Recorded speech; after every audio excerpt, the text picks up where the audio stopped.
Whether you're buying your first domain name or you're a regular domain investor, you need the right tools for the job.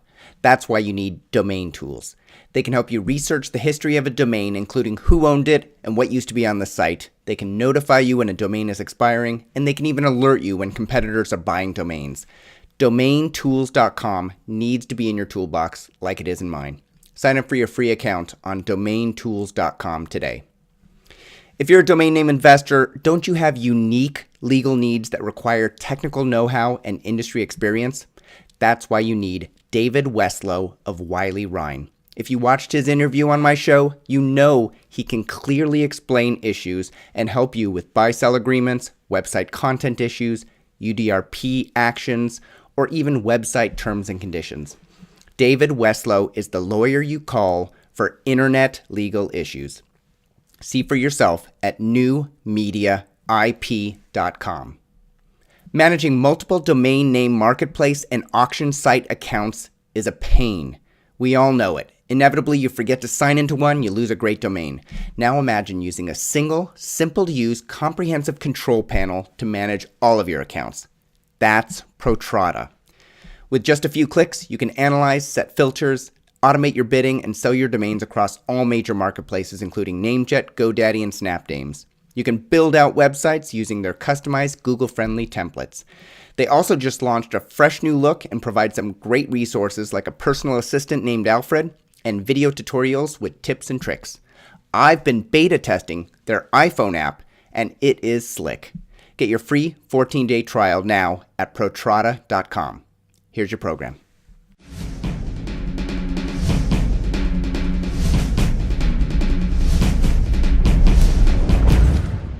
Hey everyone, my name is Michael Seiger and I'm the publisher of DomainSherpa.com, the domain name authority and the place where you can learn how to become a successful domain name entrepreneur directly from the experts themselves. You know what we do here. We bring on a successful domain name investor or entrepreneur, ask them to share how they became successful, and then we motivate you to do the same in your area of expertise. Then you can come on the show and give back to others about what you've learned and how you became successful. The big question for this show is, how do you go from college student to running the world's largest domain name marketplace in less than 10 years? Joining me to answer this question is Tim Schumacher. Tim is the co-founder and CEO of Sedo.com, the largest online domain name marketplace. Tim, welcome to the show. Hey, thanks for inviting me. Tim, first of all, congratulations for Sedo being selected as the best overall domain solution by the domain name industry at the Traffic Conference last month in Florida. Thank you. We were honored to get that award. So let's start the show with some information on just how big Sedo is. How do you describe the marketplace when you're talking to somebody that is unfamiliar with it?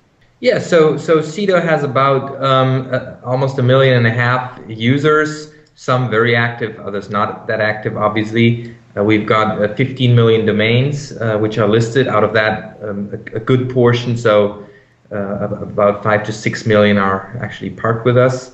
We've got a pretty global presence. I think we're the only company which actually has both a presence in the US and Europe, which are currently the most important markets in the world. But Asia is rising. We've got a small team in Asia. And obviously native speakers in many other parts of the world, but they operate either out of Boston, our U.S. headquarter, or out of Cologne, our European and Asian headquarter. And so it's a big marketplace with obviously a lot of people interacting, and then our key work is actually making sure sellers and buyers find each other, and that the buyers find the name they really want. Great. And coming from an entrepreneurial background and being a technologist myself and having most of my professional friends being technologists, I know that they have 20 to 100 domains that they've purchased over the years for special projects that they wanted to work on but couldn't quite get there, and they want to list their domains for sale. They just don't know where to go, or they need a domain name. They know that most domain names have been purchased and and most are being unused. So this is a great way to connect buyers and sellers who are looking to offload some of the domains that they have or are looking to purchase some. It's best to go to the largest domain name marketplace. So, and interestingly that you mentioned that was exactly how we got into the business. I mean, I was back in college. I studied business. And actually, I was a developer as well. I kind of, when I got my first computer, I think I was 13 or 14, I got an Apple II. And that was quickly outdated. Then I got an Amiga and later a PC. And so we somehow got into software development, programmed a little computer game with my friends, and then went onto the internet. And we've gotten a couple domains for projects, and then at some point we wanted to abandon certain projects, and we wanted to do other ones, and even then, like in 1999, 2000, obviously a lot of the good names were taken, and so we were kind of, hey, there needs to be some marketplace, there needs to be something facilitating that, and it was not that we kind of flushed out a big business case, but it was just that need, and I think that's actually what I would recommend every entrepreneur who wants to start a business is find a need which you feel at this point and then build a solution for it. And that's essentially what we did. We just hacked a site together and called it Sedo, standing for Search Engine for Domain Offers, and said, let's see what happens. And people came in, listed their names, and buyers came and wanted names, and that's kind of how things grew. It's a very cool story that I've read online as well, and I have a bunch of questions related to that, like why you chose a domain name that wasn't a generic category killer domain name, and a bunch of other ones. But before we get there, and before we dig into how you built Sedo into the world's largest marketplace, I want to ask you a couple of personal questions, or personal related to you, not the business.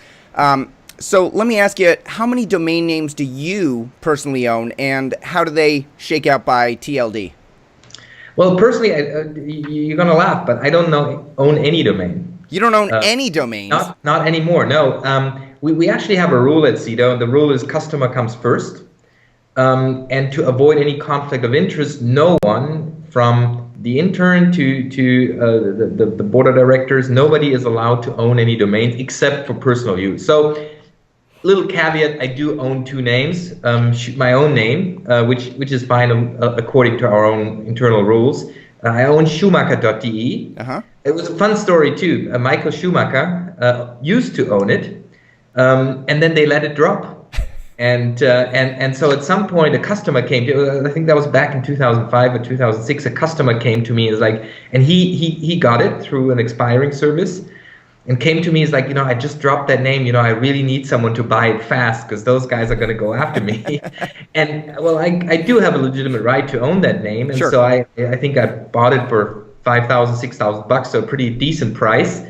And it was interesting because it had a lot of parking earnings, obviously, on racing days. The numbers were really good on race days. And then Schumacher at some point retired, and the numbers went down, but it's a very common German name. It's like Miller.com, or right. So it's really a popular name in Germany, and so it is quite valuable. The other one is that at some point I rented out that name, and I at some point then got my .me, and that's the Schumacher.me I use as the personal website. But those are really the only two names I own. Okay.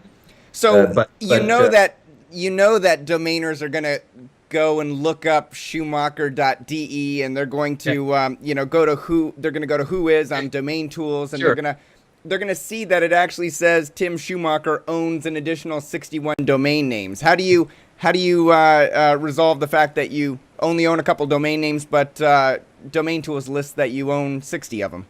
Well, the other ones are probably might be in the name of the company. So obviously Sedo owns a portfolio around Sedo. We own names. I mean, the question, maybe we'll get to that later on how we chose the name and why we didn't choose a category killer. But for example, we do own domain.de, domain co UK. So we own a couple good domains channeling traffic into our site. Yeah. In various countries, and so there might be some mismatch, but internally those are all names the company owns. But names I really privately own, are really those. Yeah, I understand. Okay. And so, when I was doing research on you before the show, I was going to your LinkedIn profile. I saw that you own Schumacher.de. And of course, then I went to a browser and I typed Schumacher.com and it goes to Praxair or some business in the United States. I'm like, what just happened? I know I was on his website. But then that domain actually forwards to another domain. Let's see here. It forwards to a Dorothy-Schumacher.com, which appears to be a fashion site for very attractive women. That's the one I rented out. That is the one I rented out. I purchased that, as I said, for myself, and at some point that fashion company approached me. It's a fairly big fashion company in Germany, and I wasn't using it at that time, and so I said, I'll rent it to you. And interestingly, I think at some point they did something smart, because I think every smart buyer should know that if you build a business on a domain, you should buy it. You shouldn't rent it. If you continue to increase the value of it. And so I think at some point they noticed that, and they're not domainers, they're a fashion company, but they did what you should do is you forward it, because that way all the new links will go on Dorothy or something /Schumacher.com, not on the site you were forwarded from. Okay, so they rented your personal domain name, Schumacher.de, and they're forwarding it to their website. Yeah, exactly. I understand. Okay. All right. That all and Schumacher.me, that's where I have just a little blog on, a little personal website, but it's I really don't put much content on there, to be honest. Gotcha. Okay. All right, let's go back in time, Tim. You received a diploma in business administration from the University of Cologne, Germany. I would have pegged you as a computer scientist because I read that you had an Apple II and you used to program. What's the discontinuity between the business degree that you received and the programming background or the computer background, which you seem to have been passionate about in the past? Yeah, I mean, I'm still pretty passionate about the computer background. I think what triggered that is I went to study, and I actually wanted to study a combination of business and engineering or informatics, and which is there's a combined study here, and then I ended up liking the business side more, probably because it was new. I've been developing in Turbo Pascal and assembler and all the stuff we used in the 90s back then, and it was fun, and I was good at it, but I was never as good as like a super focused developer. Like I was pretty good with the structural side and everything, but I'm not someone who enjoyed really going into the latest little bit of detail on a certain database structure or something. I did always enjoy the constructive, the creative, the business side of it more. And so when I then kind of went to business school, I really liked the business side. But it obviously does help if you're on the internet to understand what programming is, because and to have done it yourself. Well, and starting a computer company and having the background in technology and then a base in business clearly is a good ramp for you. So your first job out of college was with a company you founded called UltimaSoft. Is that correct? Yeah, that's correct. That was actually a company we ran. Me and my Sedo co-founders ran before I started Sedo. And that was where we had this computer game and we had internet. So that was basically our umbrella company. But it was never. It was more. It was kind of my job during both high school and university years.